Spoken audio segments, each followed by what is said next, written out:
All right, I've always wanted to do that. So today I'm gonna talk about a camera that is very inexpensive and it's still amazing. The camera I'm talking about is the X-T3. This camera is so good. I mean, the filmmaking on the X-T3 is great because, well, I'm recording on the X-T3 right now. It's talking head, so hopefully the autofocus is decent and it's not hunting too much.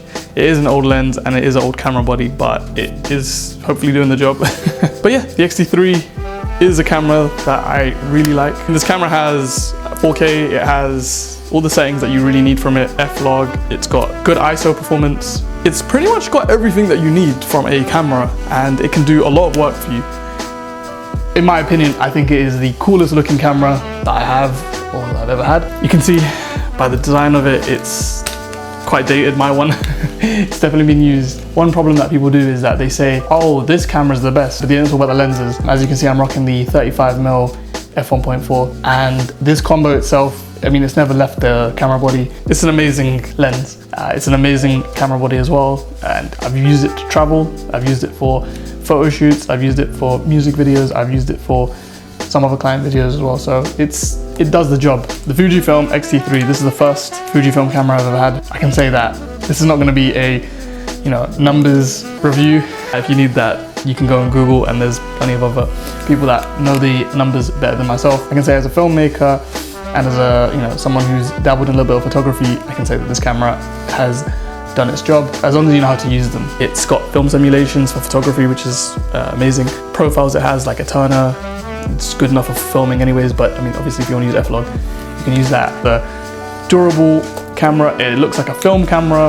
especially paired with this lens. It's got like a vintage lens, but it's got autofocus, which is great. The autofocus kind of bangs. It's not the best, it's obviously not going to be like Sony, but it is still usable. I've used it for photography and I've got some banging pictures with it.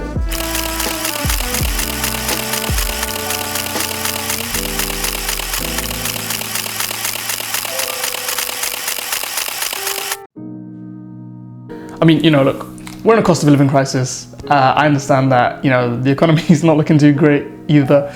So, we have to be smart with the money. You can get a used X-T3 for like 500 quid, 600 quid. I think that's $700, maybe $800, I don't know. And it does the job. Honestly, it's a great camera. You can do a lot with this. To be honest, you can just learn about cameras using this. One thing I really enjoy about this sort of camera is that it's got like a distinct style to it. It adds like a little bit of grain, and the color science is really good. Fujifilm, they always just do well with this stuff. The viewfinder on the Fujifilm X-T3 is really good as well. It's really bright and it's so fun just taking pictures on this camera.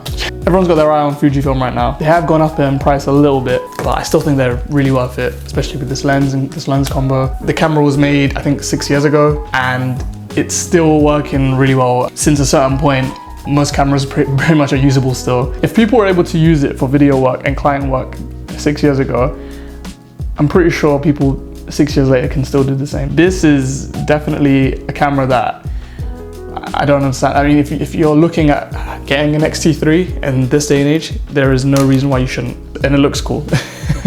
I think that's one thing that is underrated. As someone who's a filmmaker or photographer, sometimes you need to want to pick up your camera and actually utilize it and use it. I can't recommend this camera enough. Whatever year you're watching this in, yeah, I can still say this camera is still something that you can, take advantage of and pick up, because the images you can produce from it, the video you can get from it, is still going to be amazing. If you enjoyed the video, make sure you subscribe and all of that kind of stuff. And yeah, in a bit. Don't worry, man's dressed like I'm in Greece or something. I'm definitely not dressed for this weather. Trying to bring the sun back out in it.